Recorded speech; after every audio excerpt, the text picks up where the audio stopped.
ആലപ്പുഴയിൽ ഒരു ഡസൻ മ്യൂസിയങ്ങളെങ്കിലും 2020-21 ജനങ്ങൾക്ക് തുറന്നു കൊടുക്കാൻ കഴിയും.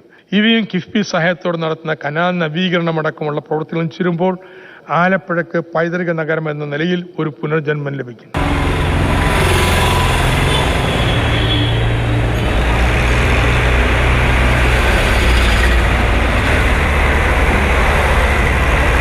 പോള നീക്കം ചെയ്തതല്ലാതെ കനാലിൻ്റെയോ കരയുടെയോ അവസ്ഥയ്ക്ക് വലിയ മാറ്റമൊന്നുമില്ല.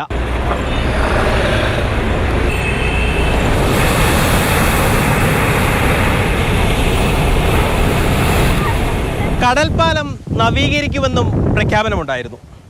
എന്താണ് അവസ്ഥയെന്ന് ദൃശ്യങ്ങൾ പറയും. AC റോഡിൽ പള്ളാത്തുരുത്തിയിൽ നിന്ന് ആരംഭിച്ച് പുന്നമട വഴി അങ്ങ് ദേശീയപാതയിൽ പോയി ചേരുന്ന ഒരു കിഴക്കൻ ബൈപ്പാസും വിഭാവനം ചെയ്തിരുന്നു. ആ റോഡ് എങ്ങനെ വരുമെന്ന് നാട്ടുകാർക്ക് പോലും ഇതുവരെ അറിയില്ല.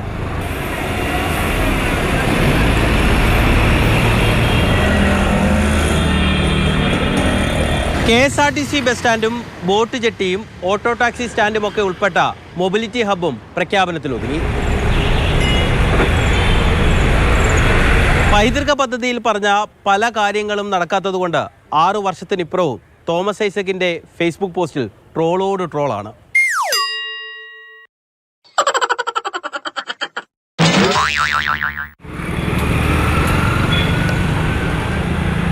ബജറ്റിൽ പ്രഖ്യാപിച്ചതുകൊണ്ട് മാത്രം സുവർണകാലം വീണ്ടെടുക്കാനാകില്ല. അതിന് പണം വകയിരുത്തണം, കൃത്യമായ പദ്ധതിയും വേണം. രഘുനാഥ് നാരായണൻ, മാതൃഭൂമി ന്യൂസ്, ആലപ്പുഴ.